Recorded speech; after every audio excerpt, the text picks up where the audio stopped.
Happy Monday, everybody. I hope you're having a good day today so far. Hope you had a good weekend.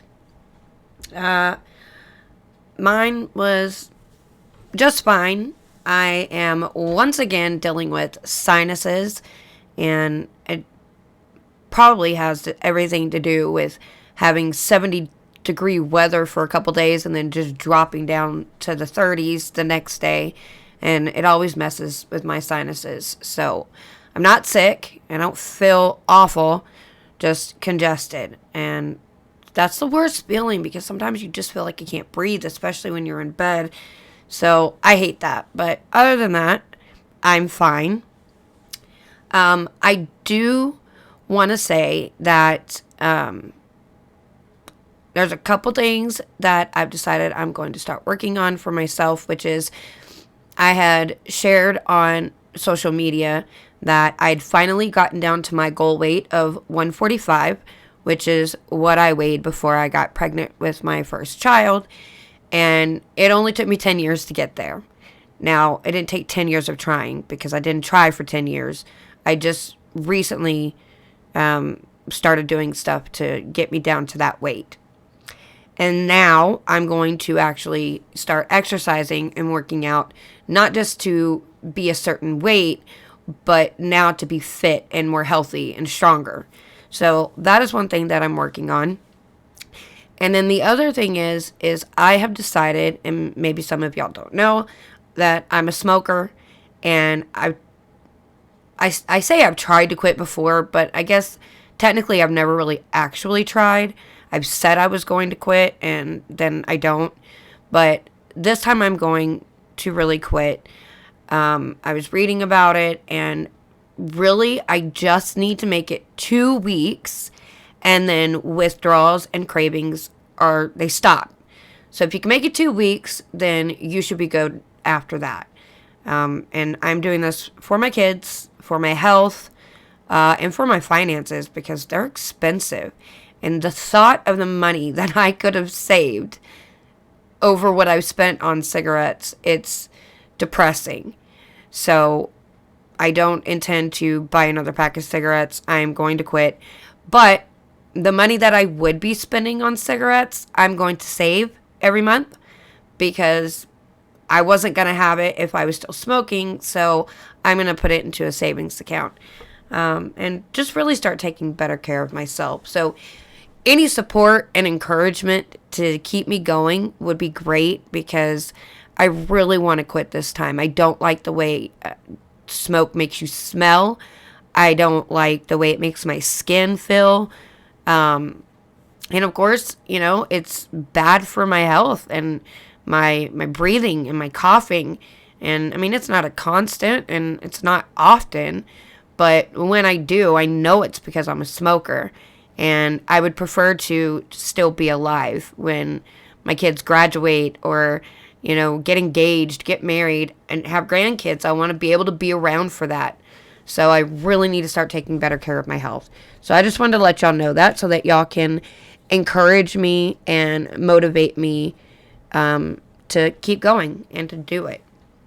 Okay, so let's read our daily promise. It says, "Herein is love, not that we loved God, but that he loved us and sent his Son to be the propitiation of our sins."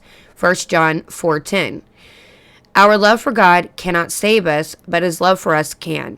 It is because of his love that we are given his grace to enter the kingdom of heaven. And Ephesians 2:8 says, "For by grace are ye saved through faith, and that not of yourselves, it is the gift of God." Okay. And that's something to really think about with the way that the world is headed. Knowing that you're saved and you have eternal life in heaven is the best hope that you can be given because the world is absolutely depressing. By the way, just for a project, I know people have talked about seceding from the nation at Texas with the Texit. And other states that have probably considered going with Texas if they chose to secede. Now, Michael Knowles, I think it was, made the point that we wouldn't actually be seceding because we haven't changed. we don't hate our country, and we want to keep it, and we want to go back to its fundamental roots. So technically, it would be the other states. They are not seceding, they're being cut off. They don't deserve to be a part of the country if they hate it so much. So I did print out a map of the United States, and I separated it into 2 countries. Now, while the left would end up with more states than we would, we end up with the best states. And, I mean, you have to make some sacrifices to where, we don't, like, I don't want California, and I don't want, like, New York and all of that. So in order to make it to where they can travel from California to New York and stay in their country and not have to pass through a checkpoint with their passport, like if you're going into Canada or something, we had to give up Montana, North Dakota, so that they could travel up that way and over to the eastern seaboard. I know it sounds really silly, but I was just curious if it was possible to split it up in a decent way. And it is. And we get a lot of the Midwestern states and the southern states. We get Arizona and New Mexico. And even though Colorado is a cesspool as well, we get the really beautiful mountains and snow there. And Hawaii and Alaska as well. Just because. Anyway, that was just something I was doing when I was bored. Okay, let's talk about first what happened here in Texas. If you don't know, in Colleyville, I think it's the congregation Beth Isreal Synagouge, where some hostages were taken by a guy, and it was a standoff. And I know at like 10 o'clock, I think it was around 10 o'clock, they were still outside. The police and SWAT and all that were still outside the synagogue. But this morning, obviously, now there is a resolution to it. But I want to talk about what happened. And that the White House released a statement on the synagogue hostage situation, but they did leave out some major details. So I want to cover that. And this is from the Daily Wire's Ryan Severda. So the Biden admin released a statement about the hostage situation at a synagogue in the Dallas-Fort Worth area on Saturday and subsequently faced backlash for leaving out major details. Quote, POTUS has been briefed about the developing hostage situation in the Dallas area, White House Press Secretary Jen Psaki tweeted. He will continue to receive updates from his senior team as the situation develops. Senior members of the National Security Team are also in touch with federal law enforcement leadership. The alleged suspect who took hostages at the synagogue claims to be the brother of a terrorist who was incarcerated in Texas after she was convicted of trying to kill U.S. soldiers in Afghanistan. So, the suspect's sister is a known terrorist who is incarcerated at Carswell Air Force Base near Fort Worth, and he is demanding to have the sister freed, according to the source. So, one suspect has been taken, the rabbi and 3 other hostages at Beth Isreal Synagogue in Colleyville, Texas. The hostage taker is claiming to be armed and says his sister is Afia Siddiqui, who was convicted in New York of trying to kill U.S. military personnel, ABC News correspondent Aaron Katursky tweeted. Hostage taker is Mohammed Siddiqui and claims to be Afia Siddiqui's brother. He is demanding her freedom from an 86-year prison sentence. So what it was is she was supposedly connected to a terrorist group. I want to say ISIS, but I can't be sure. To a terrorist group, and she was taken in to be interrogated, and at some point she grabbed one of the soldiers' rifles and tried to shoot the interrogation team. She was not successful, and so she was sentenced to 86 years, and they've exhausted all of their appeals for her, but they are trying to get her either pardoned or allowed to live out her sentence in her home country of Pakistan. I don't think they're going to allow that, but that's kind of what is the issue with this woman and why they believe he took these people hostage. So Psaki was called out online by various notable accounts for the lack of details that the administration provided. So Emma Jo Morris tweeted out, "Tell us what the situation is, press secretary." Pradeep J. Shankar said, "So was this in a McDonald's, a Walmart, a public school?" No important additional info. Annika H. Rothstein. You couldn't mention that it is taking place in a synagogue. And yeah, they didn't. Stephen L. Miller. Any other details where this is occurring, Jen? Rebecca Heinrichs. Nothing more specific than this. We have more confirmed critical details. So Afia Siddiqui is linked to Al-Qaeda, okay, not ISIS, and was convicted in 2010 of attempting to kill Americans in Afghanistan, Foreign Policy reported. Siddiqui, who's known in counterterrorism circles as Lady Al-Qaeda, has been linked to 9/11 ringleader Khalid Sheikh Mohammed and was once on the FBI's most wanted terrorist list. Educated in the U.S., she studied at MIT and received a doctorate from Brandeis. I don't know.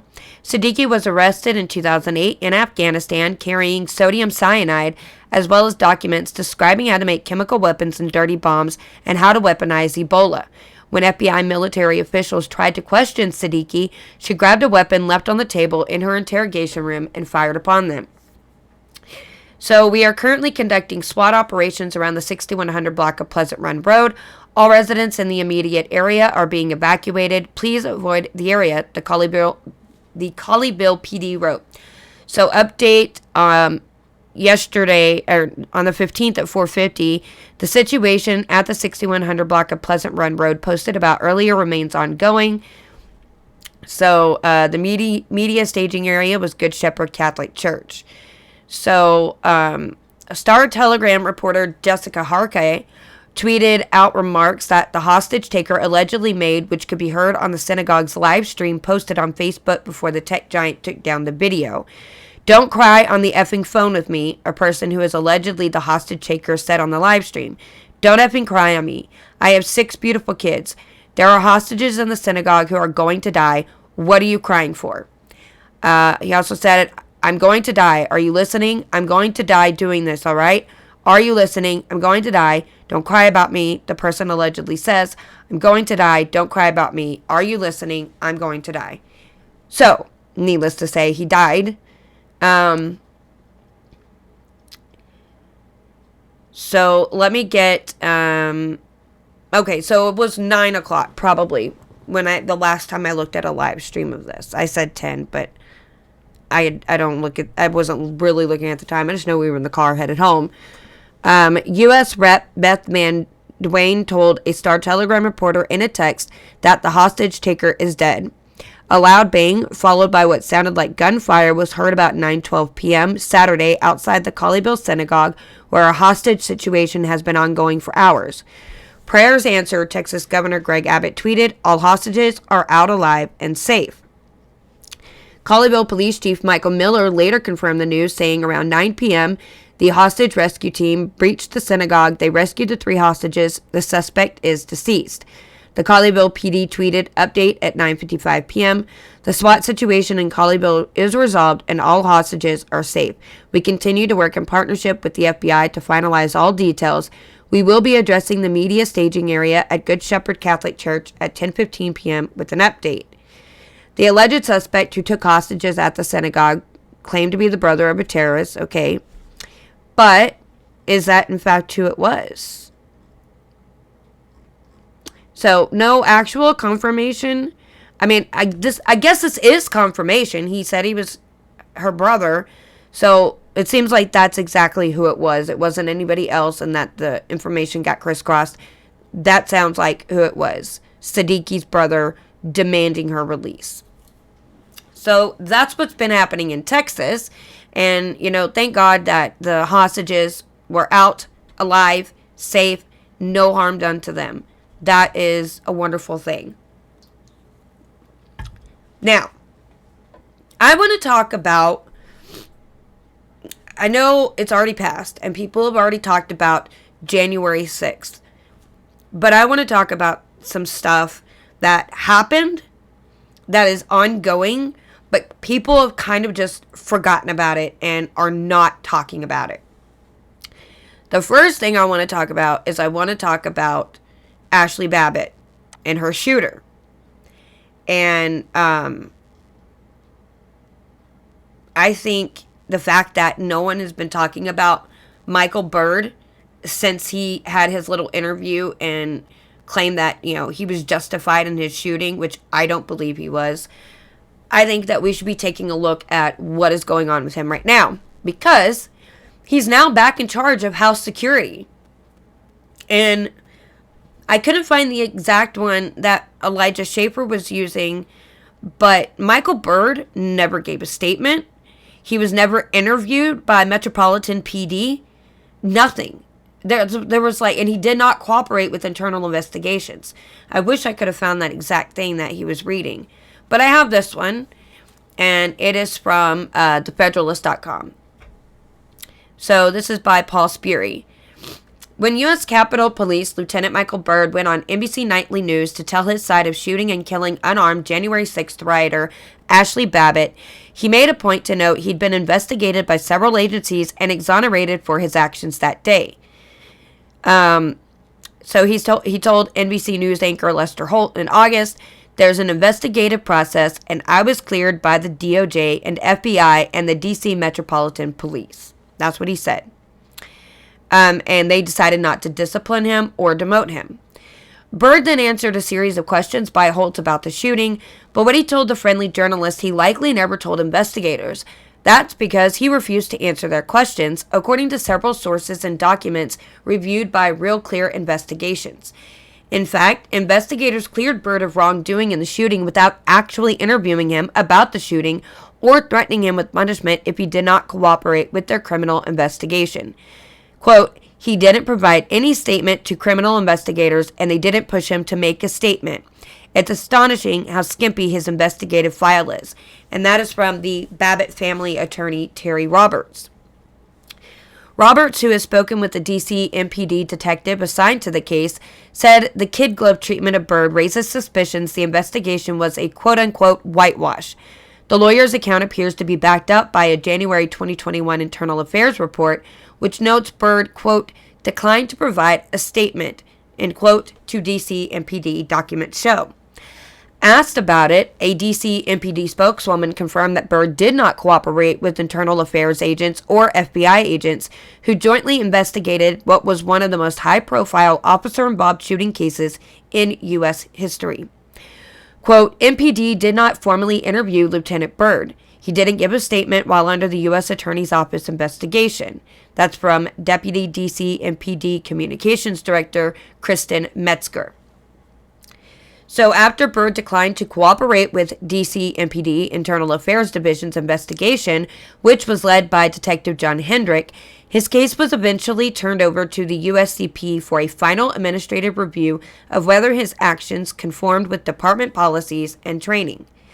Still, USCP concluded in August that, quote, the officer's conduct was lawful and within department policy, end quote. The agency launched its administrative investigation after the criminal investigation was closed. In April, within 4 months of the shooting, Byrd was cleared of criminal wrongdoing by the Justice Department, which declined to impanel a grand jury to hear evidence in a departure from other lethal police shooting cases involving unarmed citizens.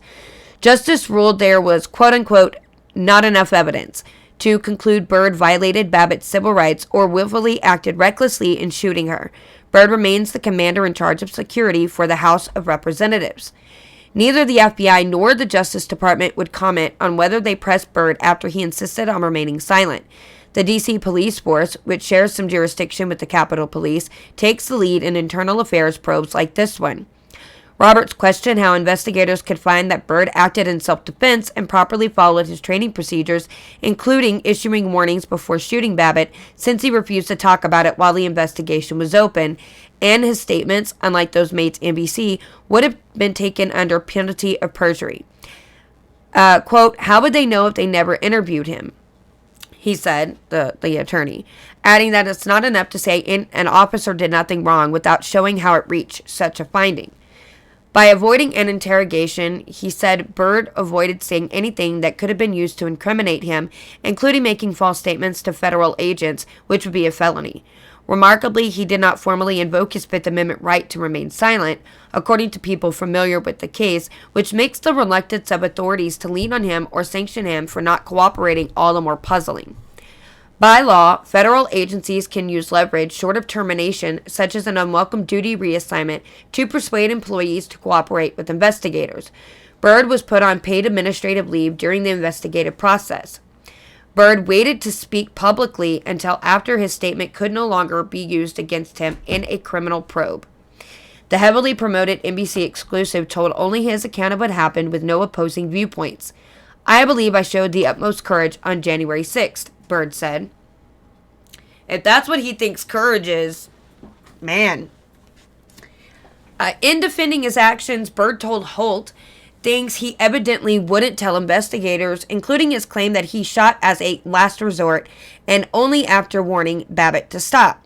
See, it's not perjury or felony when you're saying these things on an interview on NBC, but you can't tell the police that if it's not true.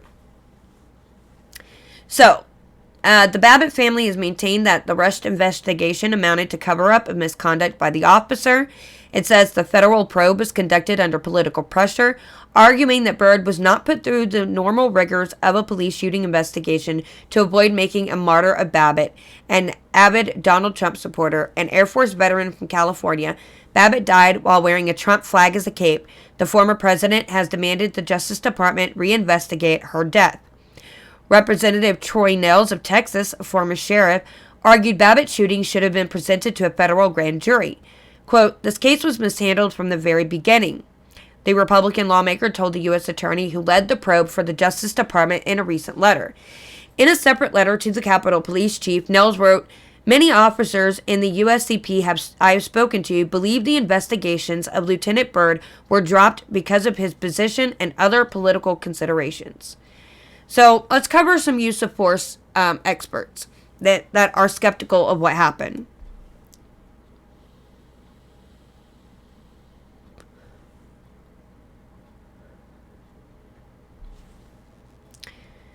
So some are skeptical that Byrd even did the right thing, even after watching his interview. It says, the limited public information that exists raises serious questions about the propriety of Byrd's decision to shoot, especially with regard to the assessment that Babbitt was an imminent threat. This is police consultants and criminologist Jeffrey Alpert, Jeff Noble, and Seth Stoughton in a recent Lawfare article. "We have serious reservations about the propriety of the shooting," they wrote. They said they doubted Byrd's claims that he was reasonably believed Babbitt was a posing threat and had the ability and intention to kill or seriously injure Byrd or other officers or lawmakers, and therefore had to be stopped with lethal force. They noted that he admitted to Holt that he never saw Babbitt, who stood 5'2" and weighed 110 pounds, brandish a weapon. Babbitt was shot by Byrd a year ago. Okay, I don't like reading up story again because it just wastes time. So, unlike in a criminal investigation, there is no right to remain silent in a civil case. Wrongful death litigation claiming negligence may hinge on whether Byrd warned Babbitt before opening fire on her. Roberts said Babbitt, a former military police officer who served tours in both Iraq and Afghanistan, would have complied with commands to stop and peacefully surrendered had Byrd or other Capitol officers attempted to arrest her. But he said additional eyewitnesses he's interviewed said Byrd never gave her such verbal commands. He said Babbitt wasn't even aware that the officer was nearby because he was positioned in a doorway of a room off to the side of the speaker's lobby doors. Byrd, whose mouth was covered with a surgical mask, took aim outside her field of vision and fired as her head emerged through the window. Roberts compared her shooting to an execution. It's pretty sad. Tyler Hansen, I think it's Taylor, he was there right next to her. He was an eyewitness, and he said no commands were ever given, nothing. But it just strikes me as odd that he is back in his regular position that he had when this happened. He's faced no consequences, and this is absolutely not a justified shooting, but nobody is talking about it anymore. So everybody's just kind of forgot about it. And that's the thing about conservatives. We make a big stink about a scandal or something that happens that's really bad, and we need to do something about it. We can't let the left take over the narrative and make it something that it's not, and the people need to be held accountable.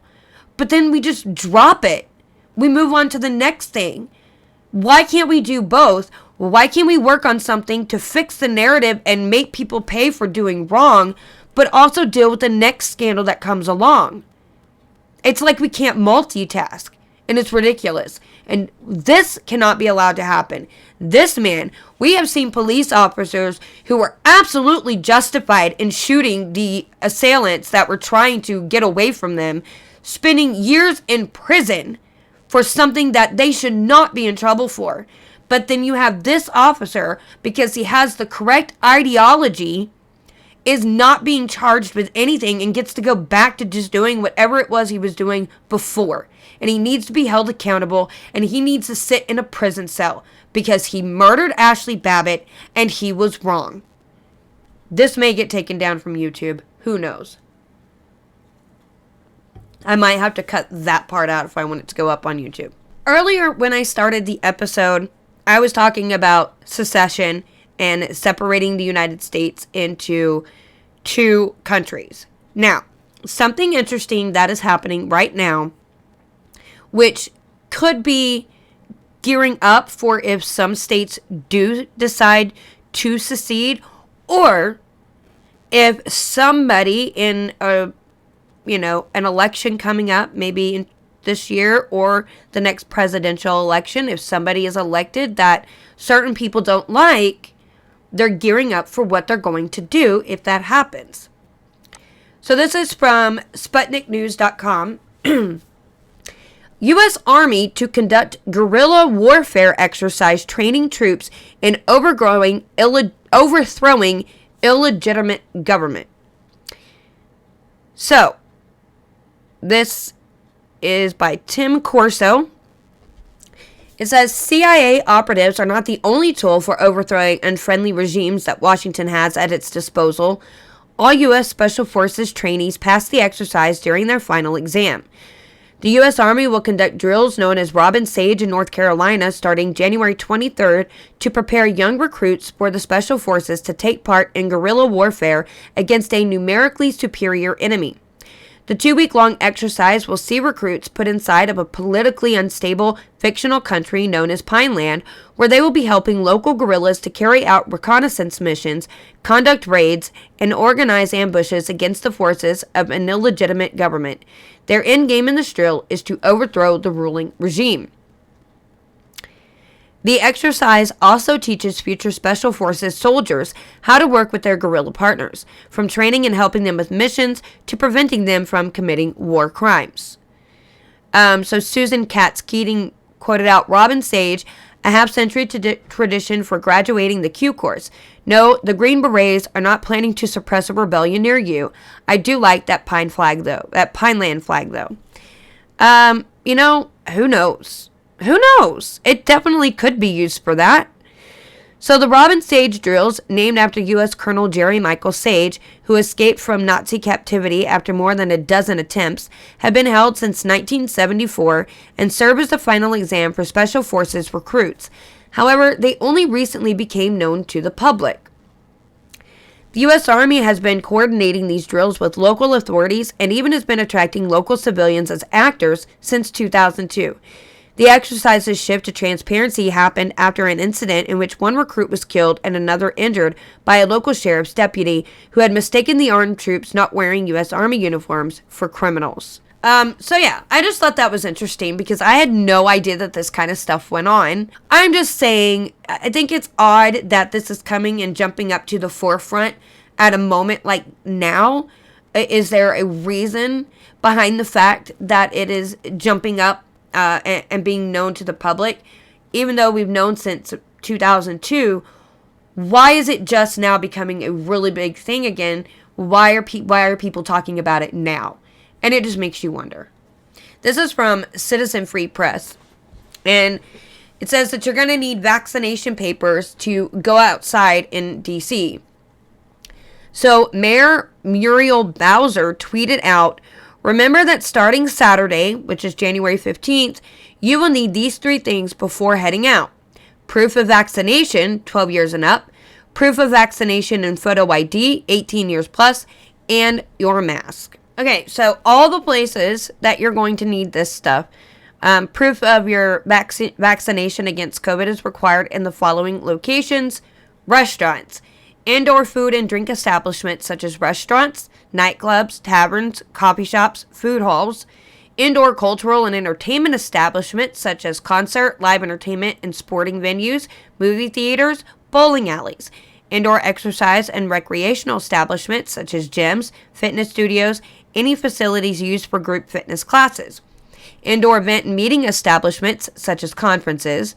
Required signage. So beginning on January 15th, businesses shall display prominently visible to patrons prior to entry a notice informing patrons that proof of vaccination is required to enter any indoor portion of a covered location. Proof of vaccination. Before patrons can access the indoor portion of the business, a business is required to check the patron's proof of vaccination.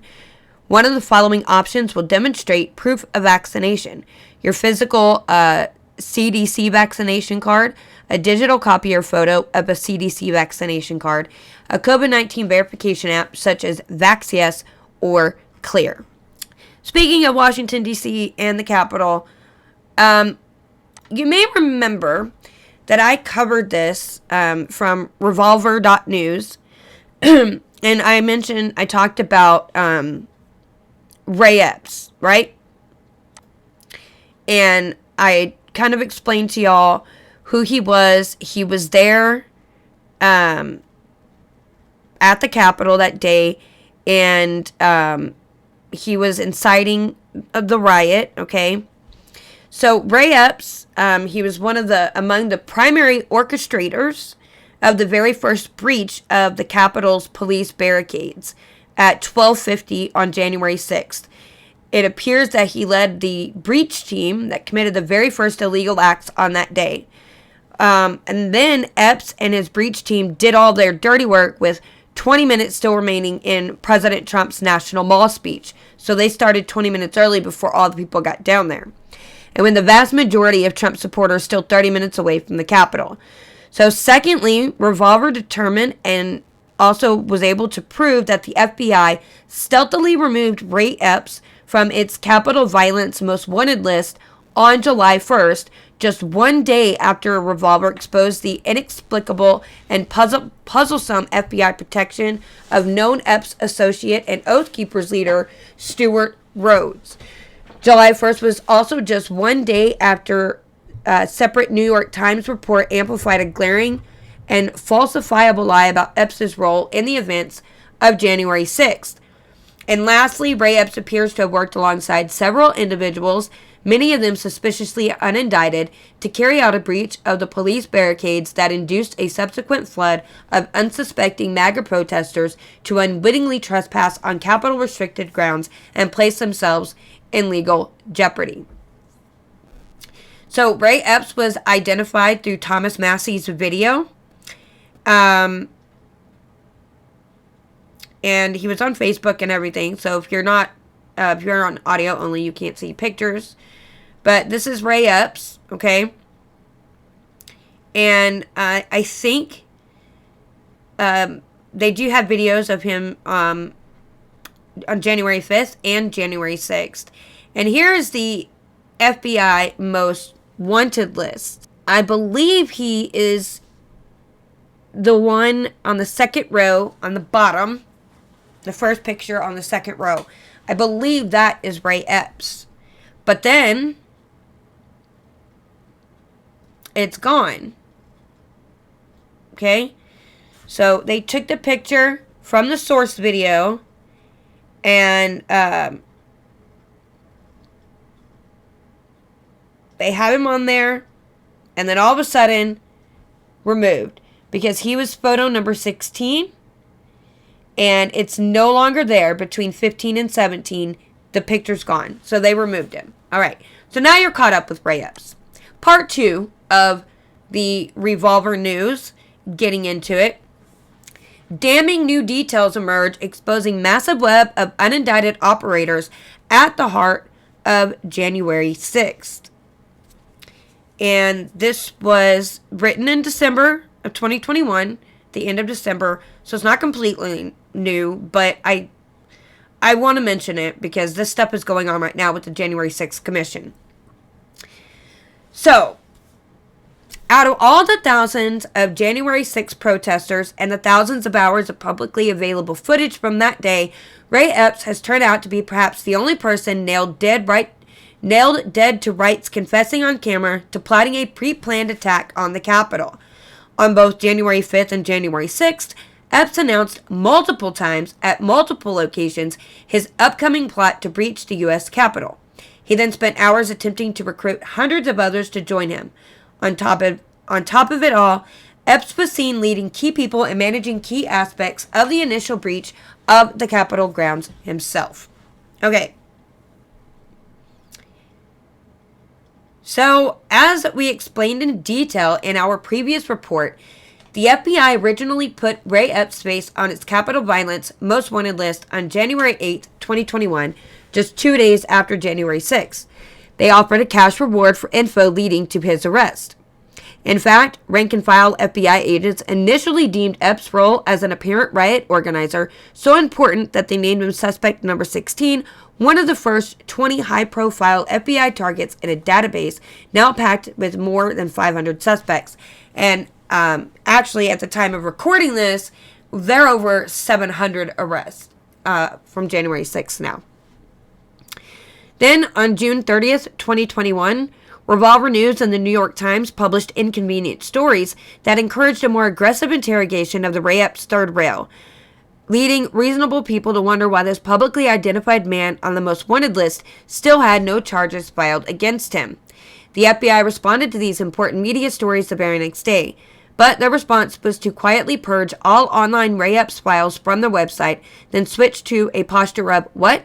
Who? Ray Epps? Never heard of him. Agents of the FBI field office in Phoenix, where Epps lives, have gone so far as to explicitly deny knowledge that Ray Epps even exists. Instead of pursuing Epps, FBI agents have instead pursued journalists who had the temerity to ask Epps in person if he was a government operative. I understand that, but I can't say anything, is all Epps would tell them. So, they also had a lady there from the FBI being questioned by Ted Cruz. And he kept asking if there were any FBI agents or informants that were actively involved on January 6th. And she kept saying, I can't answer that. I can't answer that. Well, if the answer was no, you would just say no. But if you are trying to hide something, you might say, well, I can't answer that. He specifically asks her who Ray Epps is. And she's like, I don't know who that is. They even, I think, asked Ray Epps when they questioned him, are you an FBI agent? And he's like, no, I'm not. And then, done. Dropped. So, the sham Congressional January 6th Commission seems to be going along with the charade of Ray Epps' denialism. For all of its recent gesticulations about Mark Meadows' benign text messages, the commission has yet to express even a basic interest in Ray Epps or his communications leading up to and on January 6th. But the specter of Ray Epps and the ominous questions his immunity raises loom too large to be memory holed by poorly coordinated efforts of a government denial. In light of the above, it is both amusing and symbolically appropriate that despite the FBI's attempts to purge Epps' face from its wanted database and public denials of his existence from authorized agents, the FBI DC field office still features Ray Epps as a wanted man in its current pinned Twitter image. Look closely and you'll find it. I'll have to go do that. If Epps turns out to have been some kind of government operative, which at present is the only clean and simple explanation for his immunity, it is game over for the official MAGA insurrection narrative of January 6th. Epps was the day's loudest riot recruiter and its apparent leader of the very first breach of Capitol grounds. If Ray Epps is a Fed, the insurrection becomes the Fedsurrection in one fell swoop. That's exactly right. But you'll notice that still nobody has been charged with insurrection. Nobody. It's trespassing, vandalism, things like that, but no one's had really any major charges yet. So what are they waiting for? And Taylor Hansen has a contact in the Homeland Security office, and they told him that they're just getting started. That this is nowhere near over. I gotta put my shoe back on. My feet are cold. Anyway, that's why you hear me moving around probably. Okay, so these are the stakes at play in unraveling the Ray Epps enigma. But it is imperative to note that if Epps was just a cog in a much larger federal operation, he would not have been deployed alone. Historically speaking, when feds have orchestrated fake mobs of fake protesters or convicted fake conspiratorial plots, the Fed's own assets have commonly comprised between 16% to 25% of the plot's participants, at least in its key respects.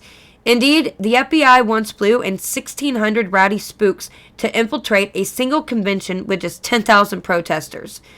In recent times, attacks blamed on right-wing militias have blown past the 16% mark on the Fed Saturation Index and have been clocking in at a whopping 25 to 50%, as Revolver has previously noted. Students of FBI history should quickly absorb the lesson that infiltrating feds are like roaches. Whenever you spot one, it is guaranteed there are dozens of others nearby. Feds simply never, ever operate alone. This is how you end up with at least 12 FBI informants in a tiny right-wing Michigan militia plot from October 2020. That's just informants, not even agents. 15 informants in the right-wing 2016 Malheur plot, dozens in the 2014 Bundy Ranch affair, including 6 FBI undercover agents posing as fake documentarians shooting a fake documentary, and the list goes on. I think it meant Bunny Ranch. So if Ray Epps was instructed by the government to play his part in various recruiting, breaching, and crowd control efforts that day, we would expect many other informants to be set up around him. To test this hypothesis, Revolver spent the past 6 weeks comprehensively mapping Ray Epps' network of interactions on January 6th and profiling the key people around him who complemented his efforts. We did a deep dive into other key figures involved in the initial breach of the Capitol grounds, as well as figures who played an instrumental role in fence removal and crowd control. In short, we investigated key players whose early actions on January 6th turned the rally into a riot. The bad news for Fedsurrection deniers is the results are in, and they look even worse for the FBI than Revolver's already low expectations. For brevity, we profile 5 of the most egregious cases in this report and tell the story of how they crossed paths and interacted with, and in some cases coordinated with Ray Epps to make January 6th possible. Some of these cases are so wild as to constitute Epps-sized scandals unto themselves. Okay, so I don't think I'm going to be able to do all this today. I may have to do another episode to cover everything that it's going to talk about. So I'm going to save this. I'm not going to keep reading because it's really long. So this is going to take a whole episode to do. So I will finish this on another episode. But the main point has been made. Everybody forgot about Ray Epps. He's questioned with the January 6th commission. He says he's not an FBI agent or informant, and then it's dropped. Thank goodness Revolver does their due diligence and really, really knows how to get information and put it all together for us. So I will do maybe an episode on Wednesday. Yes, and put it up on Thursday. And we will cover all the stuff that Revolver has found that makes the feds look really, really bad.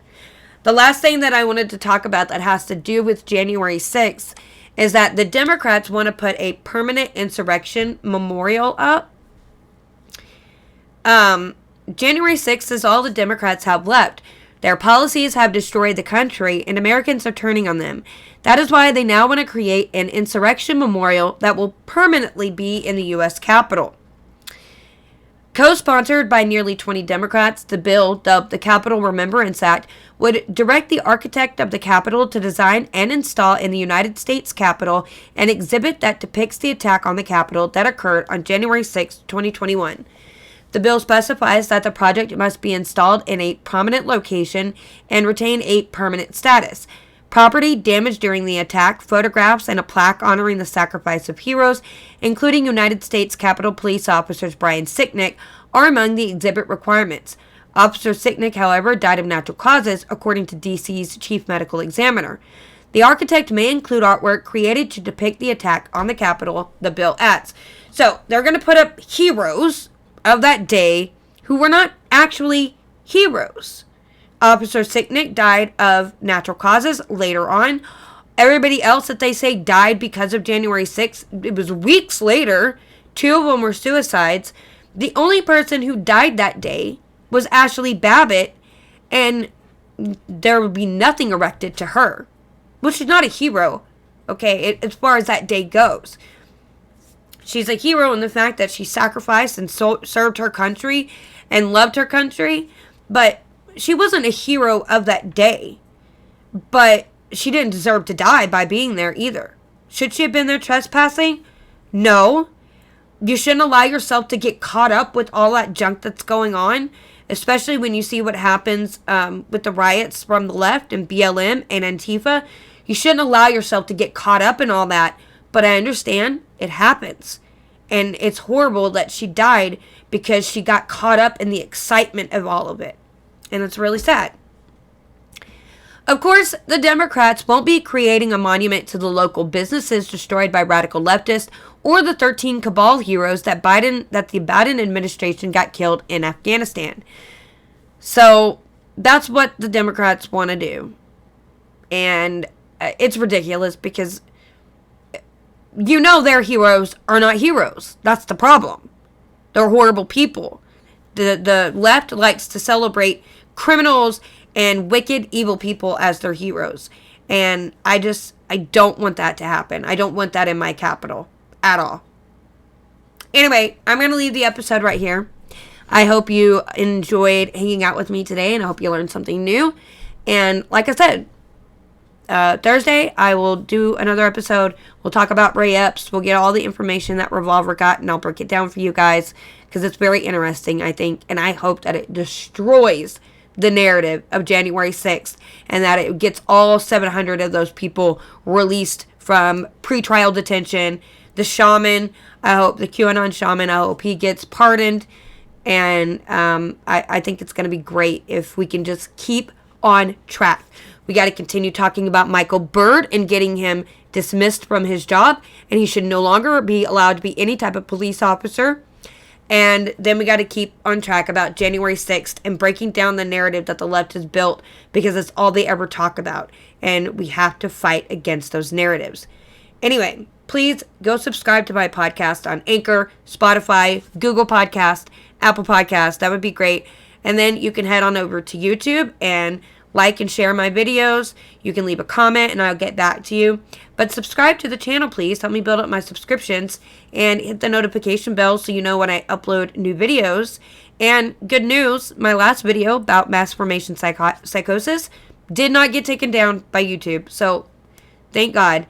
And also, I just started an Odyssey page. So I have an Odyssey channel and I will be uploading videos over there so that if they do get taken down on YouTube, they will be up on Odyssey. So you can check them out there as well.